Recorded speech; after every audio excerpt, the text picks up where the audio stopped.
kids are getting pretty wild in there, man. Is that safe? Yeah, they're fine. I've got their keys.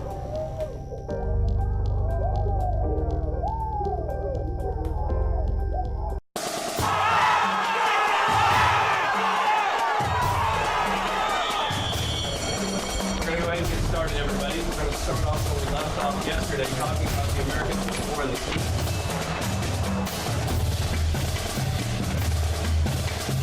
Hey, have a beer, man.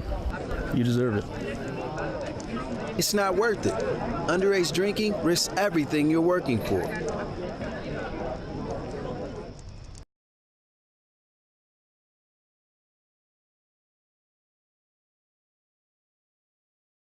Welcome. My name is Christy Pankratz, and I'm the director of Safe Streets. Usually we have Chris Schultz MC our meetings. However, he decided to go to Branson. So you're now stuck with me today. So I'm not nearly as exciting or animated as he is, so I apologize. But thank you so much for being here. It is a pleasure to see all of you today. We've got a lot of great information in store for you. But first, I'd like to ask, are there any visitors in the audience today? Anybody new to the meetings?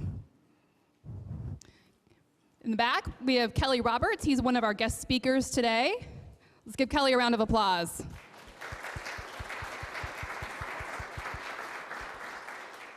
I believe we have a couple new folks here. You want to say your names? I'm not so much new as returning. Mike Zamora. I'm back in town after being gone for the last few years at our Target headquarters in Minneapolis. And I brought with me Kenny, who will introduce himself here. Yeah. Hey, my name's Kenny Bevan. I work over at the Topeka Target for Assets Protection, so been over here for a good 3 or 4 months now. So happy to be here. Good to have you guys here. And we have a couple new faces back here, it looks like.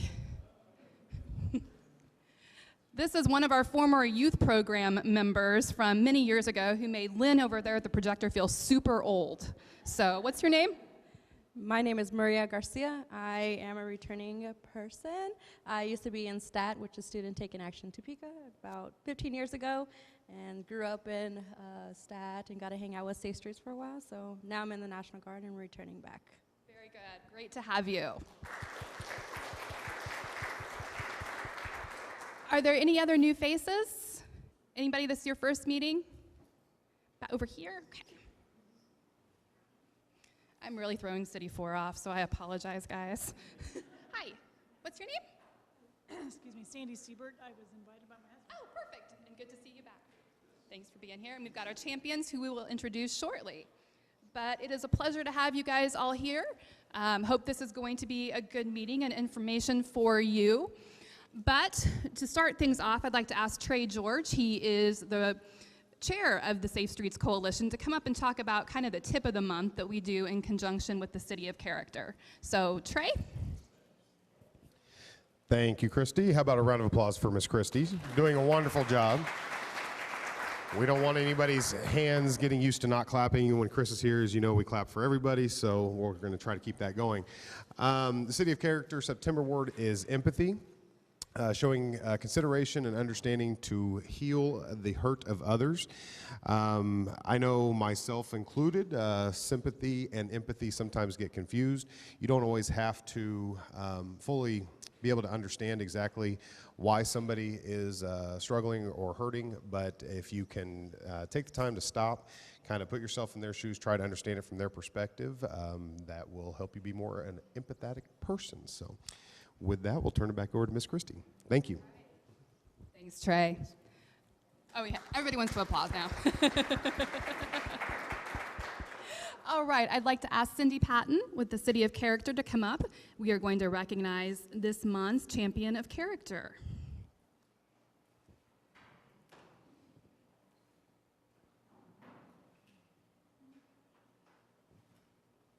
I'd like to call Scott Schultz up, please.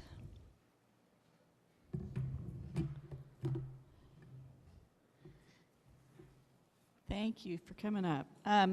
We don't have many dignitaries here. Maybe we could have the, oh, there's Shelley. All right, and the interim chief, if you'd come up. I didn't see you guys, so chief, if you'd make the presentation. I'll tell a little bit about why we're here. This is Scott Schultz. Scott, during a scouting trip to Yellowstone, was part of a rescue of a young man after their rafts overturned. So I'll turn it over to the chief to tell us about that. Okay, Scott. As the strength of our nation is dependent upon the health and safety of its community, the strength of our community is dependent upon the character of its citizens. We, the Character Council of Kansas, in conjunction with the Topeka City of Character and Safe Streets Coalition of Topeka and Shawnee County, recognize Scott Schultz. During a scouting trip to Yellowstone, Scott, his son, and other scouts went whitewater rafting. Shortly after beginning the trip, the raft capsized and Scott's son was whisked away down the river out of sight. Another young man became stuck underwater within Scott's view. Scott and the guide quickly pulled the scout from under the water and ensured he was well before finding his own son around the bend safe on shore, demonstrating attentiveness, boldness, and endurance, making Scott Schultz a champion of character.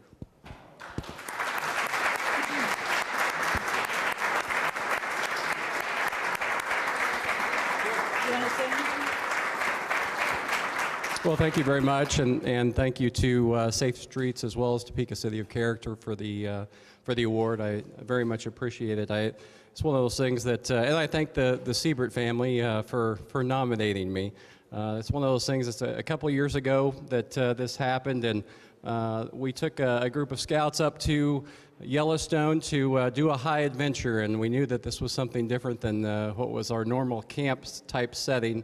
And so we spent 9 days up there, and the second day was what you just heard the chief talk about, and that was something that we had a day of training prior to this about the hazards on the river, and a strainer is one of those things, and it's a roots that from a tree that are down in the river, and it acts just like a strainer catching different objects. And unfortunately, their son Noah, when we capsized, was caught in one of those strainers, and it can be deadly. And we were able to get back into the boat, paddle with one paddle upstream to get to him, and so I'm very grateful that we were able to be there in that time, and to have certainly have empathy as our word of the month is. And so I'm just thankful that and grateful that I was there to be able to go on the trip. That I'm actually kind of afraid of the water. And so that this was kind of amped up the level of difficulty for me, but thankful that Noah is doing well. He graduated as one of the top 14 in his class in Seaman High School this last spring, and is a freshman at K-State. He is also an Eagle Scout, and so that's what I'm proud of. So thank you so much. Thank you very much. Thanks.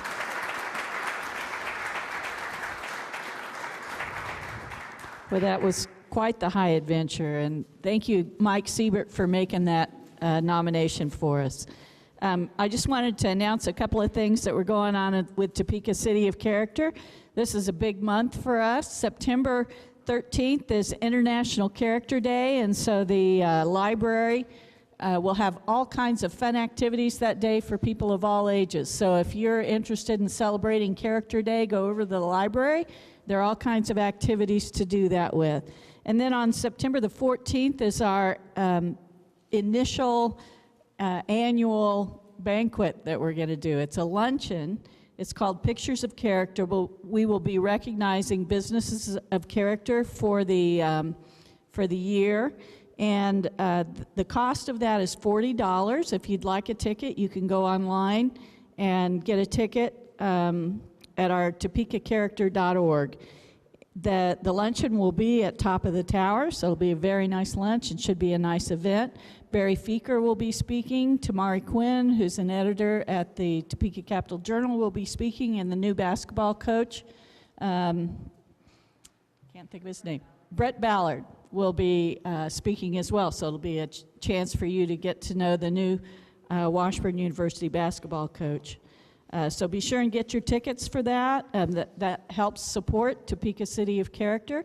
We'll have 3 big announcements at that time, so it should be an exciting day for the community as we continue to promote good character in the city of Topeka. Thank you.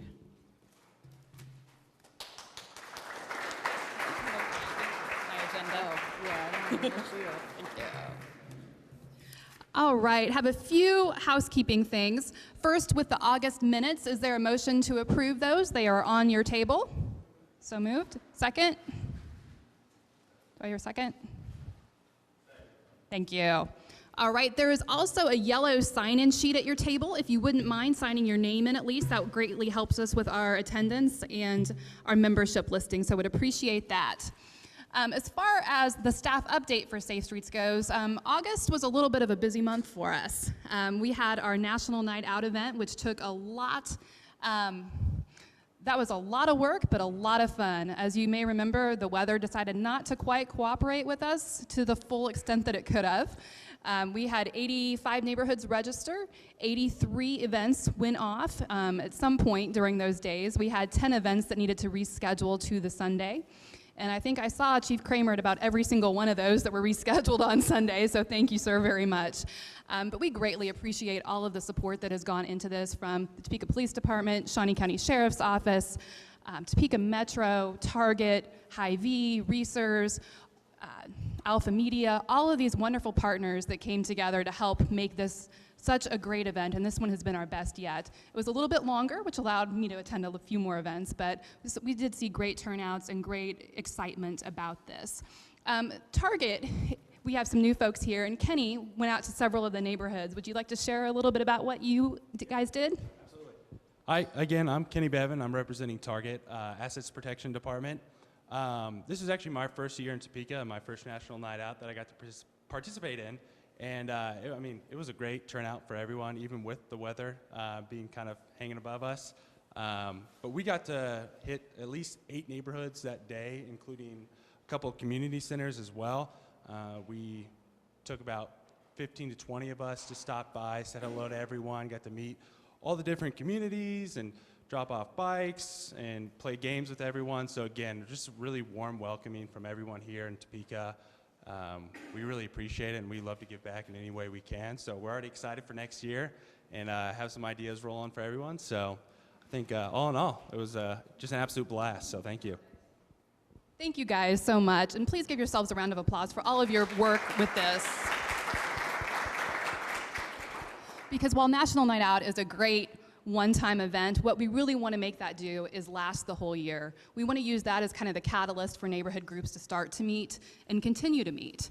And that's what I'm seeing right now with a kind of an inundation of different neighborhood groups that are calling and wanting to form, anything from small homeowners associations to retirement communities to apartment complexes. Everybody's kind of getting on board right now, and that's what I really would like to encourage, is that if you know of somebody who wants to do that, please give us a call. 266-4606, or see Judy or me, and we're happy to help people get moving with this, because it really takes people working together with our law enforcement partners to make an impact. So with that, it is now time for some partner updates. The Topeka Police Department, I believe Sergeant Manny Munoz is going to provide the updates. Let's give him a round of applause. Good afternoon. Okay, as far as our crime stats are concerned, on our homicides, we're up by 1, and these are from the difference between last year and this year. Our rapes are down, reported rapes. Our robberies to businesses is up by 4. Our robberies to individuals, as you can see, is up by 6. Our aggravated assaults and batteries are up by 58. These are not huge increases, but they are increases, and we don't like that. We want to see them low. The best thing that we can do is ask for the public's assistance, especially on our homicides. That's what we need. We need witnesses to come forward. Call Crime Stoppers, call the police department, call the detectives division. I can tell you right now that we have 2 units, the violent crime units, that are working very hard to bring these numbers down. We have overlapping shifts. Actually, my community officers has been assisting them. Last week, we assisted them in executing a search warrant for one of the homicides that we had to try to get this case resolved. So we're working very hard, and obviously, our chief and our assistant chief is here. We want to bring those numbers down, but we need everybody's assistance, especially the public. On our property crimes, as you can see, almost every single one of them are low. Our auto thefts, we're down by 21. If you guys remember a couple months ago, I had when I came and did the presentation, I told you guys that the chief started an initiative where we had a auto theft task force to specifically deal with all the auto thefts we had in Topeka. Those numbers are coming down, and I can tell you that there's 2 or 3 people that it's amazing how much hate and discontent they cause in our community because they're still locked up and our numbers are down. That's 2 to 3 people that were making that huge jump. So we're glad to see those numbers. Our thefts, all of them are down. Our thefts to buildings, which is break-ins to homes and so forth, those are down. Our license plates, they're steadily going back down. We like to see them in the negative. But the community officers have done license plates, screws, where we put them into people's vehicles. We did a couple drive-through lanes where they came up. We also gave plenty of them to people that wanted to take them home and put them on their families' cars and vehicles and so forth. If anybody needs them, please get a hold of one of your community officers, Sergeant Dan Wilson or myself. We will bring plenty for you. If you want to, we'll come over and put them on there for you. So those numbers are great. As you can see at the bottom number, 328. So that's a good number to bring down. The Topeka Police Department is going to be hosting a coffee with cops. For some of you guys that had sent me some messages, we're not having it at Barnes & Noble's. We ended up changing it to Baker's Dozen, and it's going to be September 9th from 8 to 10, and that's over on 21st Street. Like I mentioned about the anti-theft screws, we have plenty of them. I think just on our side, we did them about a week ago, and we installed them in 15 cars, but we gave probably about another 50 sets for people to take home and put them on their families' vehicles. If you have any young men and women that want to play football, the Police Athletic League is having the football game starting up, so please sign up, and they're going to be held at the Boys and Girls Club on Adams. Any questions for me? Concerns, comments, gripes? If there's any gripes, tell me privately because my bosses are over there. Please. Awesome. Thank you, Sergeant.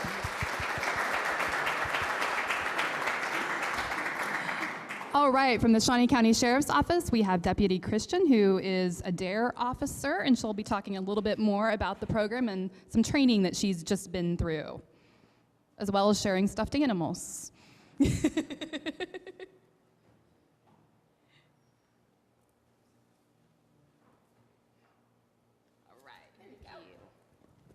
Hello, my name's Abigail Christian, and I am a deputy with the Shawnee County Sheriff's Office. I recently spent 2 weeks in Iowa for the DARE training. DARE stands for Drug Abuse Resistance Education. Right now, we're currently in the a couple elementary schools in Shawnee County, but I learned about several more programs that we can offer. The first one I want to talk to you guys about is the K through 4. So it starts in pre-kindergarten or kindergarten. And we basically have these really cool signs that we show the kids and then just talk to them about it, what it is. So it goes through about 8 different lessons. This one is how to call 911 and when to call 911. One of my first calls as a deputy was a 6-year-old and a 7-year-old that were being mean to each other, so they both called 911 so we could come help them out. Thankfully, I love kids and my training officer loves kids, so we had fun with that call and taught them the lesson of when to call 911 and when not to. After the K through 4, we do have the 5th and 6th grade elementary, which is what we're doing now. Those lessons talk about alcohol and tobacco, risk and consequences, bullying, peer pressure, stress, and a lot more. So it doesn't just talk about drugs and alcohol. We teach them plenty of life lessons on how to deal with their everyday stresses. Then we have 7th and 9th grade. It's the middle school curriculum, which touches on stress and those types of things as well, but more about their feelings and norms and how it's not normal for middle school or high school kids to actually drink. It's very uncommon. They just think it's more normal. And one of my favorite ones is the high school curriculum that we just learned about. There were 3 different types. However, 2 of them cost money, but there was one free one, so we paid attention to that one. This one is called Celebrate Safely, and it is a one-time lesson where we'd go into the high schools and teach a group of kids as big as we want, and show them a little video about prom and how they can celebrate safely, where they don't have to drink or use drugs, and they can still have a good time or just be responsible with their decisions. So as well as those programs, there's plenty of enhancement lessons is what they called them, about over-the-counter prescription medications in the home, internet safety, how to find good role models, and I think all of those would be very beneficial to the kids in our community. This is an amazing education opportunity, and I feel like we need to educate them from a young age, starting in kindergarten and all the way up through high school, and as many times as we can get in there as law enforcement officers and talk to them and see them, I think it's really going to help them for their future. So I did bring, this is Darren, our Dare Lion. This is just one of the many different items in the catalog that we can get. The kids love them, and I personally have a yellow lab puppy dog that if you put on a little Halloween lion mask around him, looks just like this. So I think it'd be really cool to get him in there as well. But does anybody have any questions or anything about the DARE program? There are several pictures up here. This is the class that I went to. I was able to represent Kansas out of 7 different states that showed up there. There were 24 of us law enforcement officers. You can keep going. And this is my team, and then my partner, Cody, Deputy Cody McKnight. He's not here with us today, but he's also one of the new DARE officers for the Shawnee County Sheriff's Office. And we had a really good time representing Kansas. So, yes? So currently, we actually have Deputy Anderson that is in school, so I'll go ahead and let her tell you which school she's in. We are at 10 schools in the county, all of the Shawnee Heights Elementary Schools, Seaman Elementary Schools, as well as Rossville Grade School. So it's usually split up about 5 and 5, 5 in the fall and 5 in the spring. It ends up being about 600 students overall, so it's quite the undertaking. So I am happy to have some help. Any other questions? Yes. Are you seeing any changes in perceptions and attitudes among the younger youth about drugs? Yes, and we actually talked about that at training, and they made it pretty well known to us that the younger we start, the more that it helps them, and the numbers are down in high school for the amount of drugs and alcohol that they're using. So it is helping. We just got to keep it up. Anybody else? All right, thank you. Awesome. Thank you very much.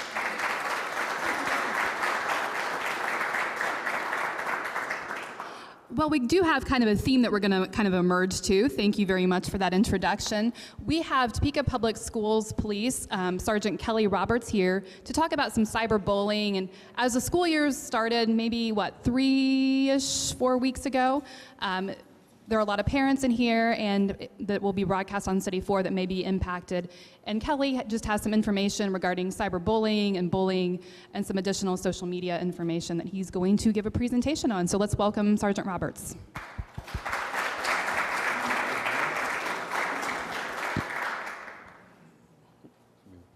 Can everybody hear me? If I didn't have to have this, I wouldn't, but I'm going to speak to you a little bit about bullying and cyberbullying. It's not a new concept. Bullying has been around for many, many years. It pretty much started when man began to talk, or actually man existed, because everybody has known about bullying from whenever we were available. I mean, it's been around in schools, it's been around on the playgrounds, it's been everywhere. What's happened is recently, bullying has been, yeah, you better give me that so I can keep track.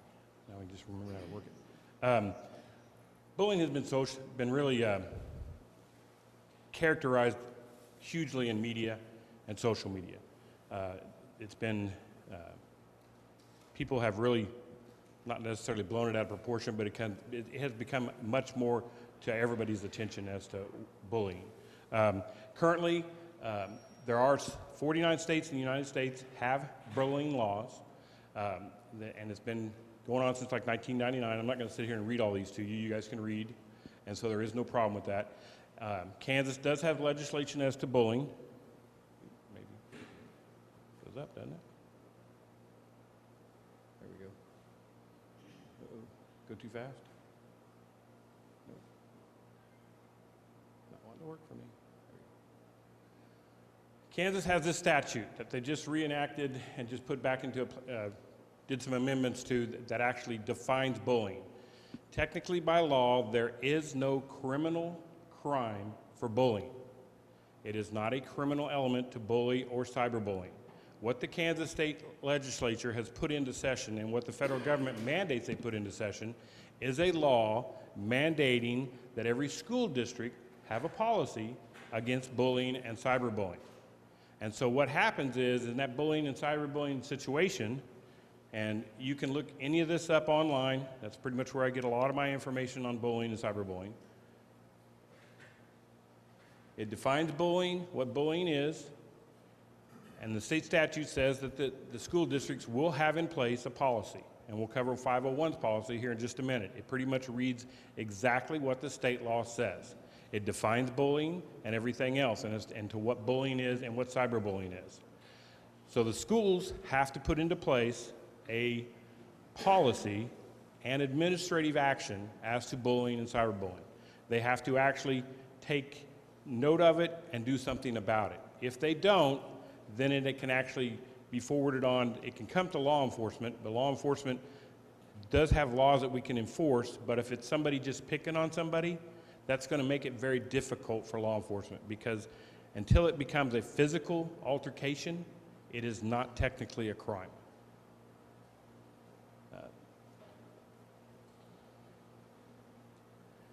These cover any time it's in school, away from any school activity, on a school bus, any kind of transportation that has to do with school.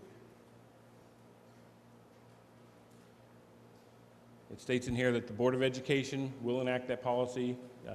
501 has had a policy in effect since at least 2007 when it came to bullying. The statute, you can look up, all you have to do is Google Kansas Statute 72-8256, and it will give you all this. Some of the other stuff, man, this thing doesn't work. USD 501 policy, if you read it as if you read any of the others, it pretty much reads directly as per Kansas statute as to what our minimum requirements are and what it must be. 501 also does have a statute, a policy that has to do with staff bullying, where staff is not allowed to be bullied and staff cannot bully a student or another staff member, which is something that the most districts have in practice. And that disciplinary measures can be taken against those for not abiding and not complying with the statute and the policy.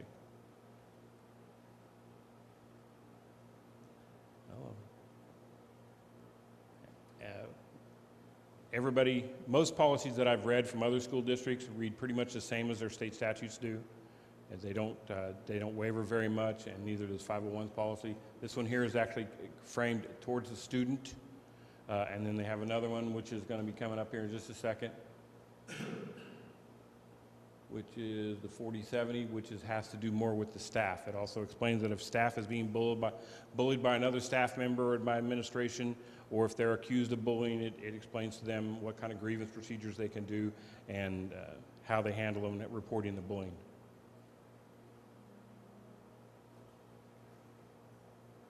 They pretty much read exactly the same. Staff can actually, if they do not comply, can actually be terminated for not complying with the policy. Then it goes and tells them about their complaint procedure.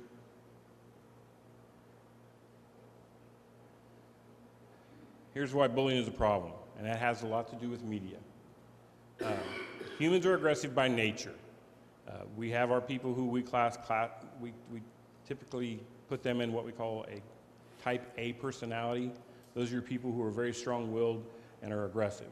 And then you have your people who are your type Bs, who are actually the followers, who will actually succumb to those people who are type As. And we have to have those people. But it comes to the point where we get in high school and middle school, and even elementary school, where the children can't decide which part they are. And so they always, some of them come out more than Class A, Type A personalities, which are very strong, and then they begin to start picking on those people. There also is problems with them picking on people because a lot of them, I mean, inadequacy or jealousy. They see somebody who's doing well in school, they're not doing well in school, so they have to find some reason to try and bring that person down. So that's when they start bullying them. Okay. Some statistics, according to Disease Control, suicide is the third leading cause of death among young people, resulting in about 4,400 deaths per year. For every suicide among young people, there are at least 100 suicide attempts. That's crazy, that our children and our teenagers are committing suicide over bullying, and a lot of these are over bullying or cyberbullying because of the way they take the situation and the way the situation is presented because nobody's doing anything about it. Bully victims are between 2 to 9 times more likely to commit suicide, to consider suicide, than non-victims, according to studies by Yale University. Also, 10 to 14-year-old girls are at a higher risk for suicide. Girls are bullied 2 times more than boys are. And that's because girls are mean. I mean, I'm sorry. And if you ever seen 2 guys fight, there's a little bit of respect there. You ever seen 2 girls fight? Holy cow. Don't ever get in the middle of that because it's not fair at all. You see hair, teeth, fingernails, everything coming out. So. Statistics from this website right here has got so much information on it. It's on nobullying.com. They cover everything as to what parents can do, what teachers can do, what administration can do. It's got lots and lots of information, a very good website. It covers nationwide. You can go through and pick out your state. It'll tell you what your bullying laws are and everything else. According to 2011, male bullies are nearly 4 times as likely as non-bullies to grow up to physically or sexually abuse their female partners. By age 24, 60% of former school bullies have been convicted of a criminal charge at least once.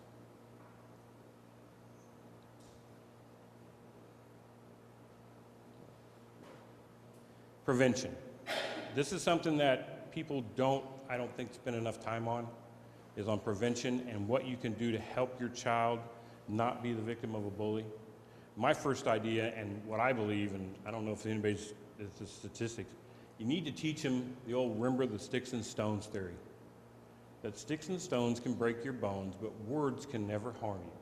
And when I talk to a child at school, and I've talked to from as young as 5 all the way up to high school, I've explained to them that if this person, you don't respect this person and you don't like this person they're not your family or anything else, why do you really care what they say? It should not matter to you one bit. You care about what people who you care about say. That's who you care about.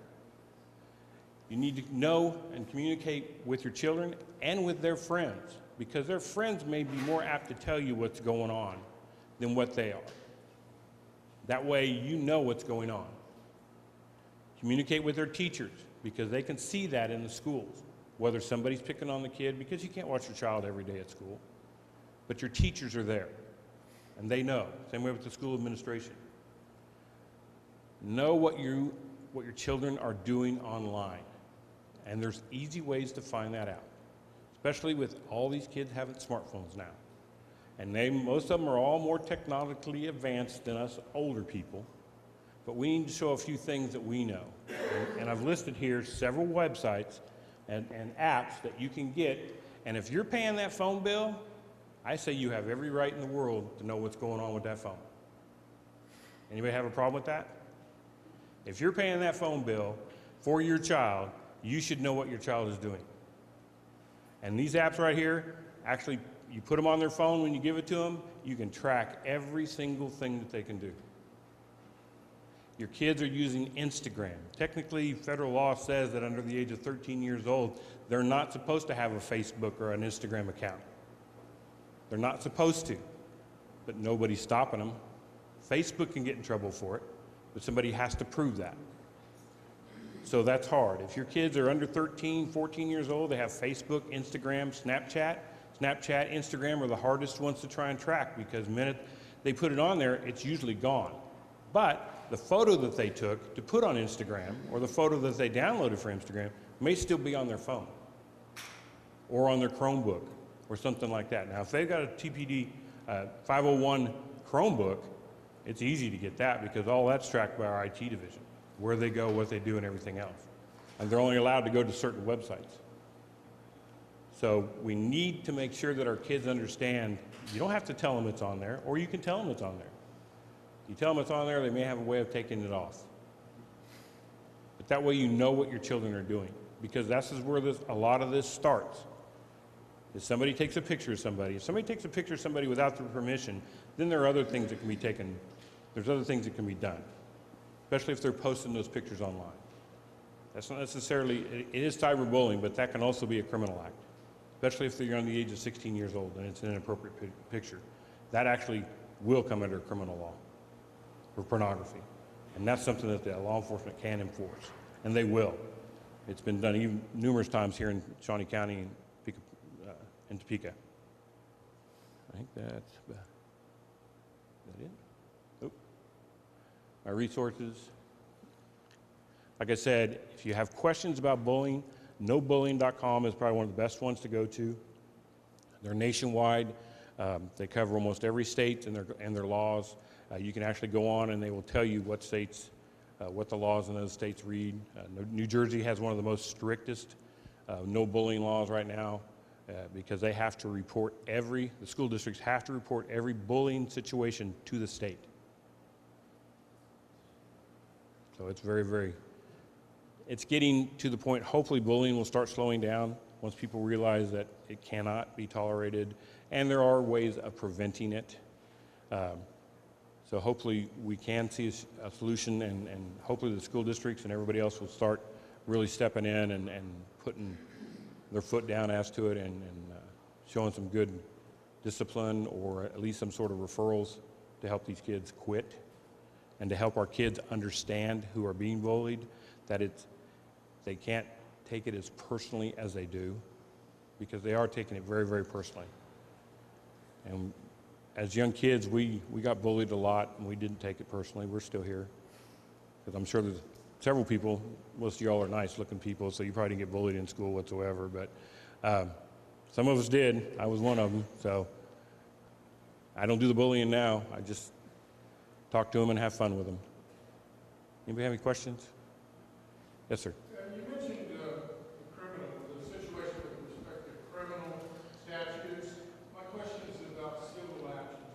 Are you aware of any civil actions that have been successful against bullies? I could not tell you on civil. Civil law is something completely out of my area of expertise whatsoever. I'm sure that you could, if you can find an attorney to take a defamation case or something like that against somebody, I'm sure if you can find an attorney, they'll file a lawsuit. But yeah, I'm sure that there's a possibility. As long as it's something that really defamating to their character, I'm sure that they could do that. Any other questions? I know it was fast, but I could sit here and read all that to you, but no. My mouth would be really dry by the time that was done. All right, a lot of great information. Thank you, Kelly. Thank you. And one thing to keep in mind is that kids spend on average, is it 59 hours a week, Lynn, now? 9 hours a day on some form of social media. And Lynn and I go out to schools quite a bit and we ask, is this real? Some of them say it's too low. Some say it's too high, but most would agree that that's about right. So they're on everything from watching YouTube videos to Snapchat, not really Facebook, but different Instagrams, and Yellow is another, I guess, a Tinder for young kids. So there are a lot of different sites out there, and just encourage you, especially if you're parents, to be aware of what's going on. Talk to your kids. If you don't know something, Google it. That's one of the best references out there, because we go out and we hear things all the time and we're going, what is that? What are they talking about? And you don't want to look like the uncool adult, but sometimes you have to just suck it up and Google. So would really encourage that moving forward. Safe Streets has a lot of different initiatives that if you're interested in joining, we'd encourage you to be part of. Back in the table over there, there's a lock it, remove it, or lose it sign. That we have signs for parking lot that basically just encourage people to remove their valuables. Nikki Roberts, wave your hand, Nikki. She is the chair of that initiative, so if anybody would like to help with that, she always needs help passing out information, maybe going to businesses to tell them about signage, so she always would like help with that. We also have a substance abuse task force that meets the third Thursday of every month. We look at youth substance usage and would encourage anyone who would like to be part of that to also join us. But thank you guys so much for coming. If you wouldn't mind filling out the yellow sheet and let us know if there's any special presentations you would like to hear moving forward, or if there are any ideas for initiatives. Lock it, remove it, or lose it came out of a need. If there's other ideas that you have that we can work with our law enforcement and community partners on to address, we are happy to do that. So please let us know any ideas you may have. Next month, we have the district attorney who will be here, so encourage you to come see what their office is doing, bring a friend, and thank you guys so much for what you're doing. You're dismissed. Thank you.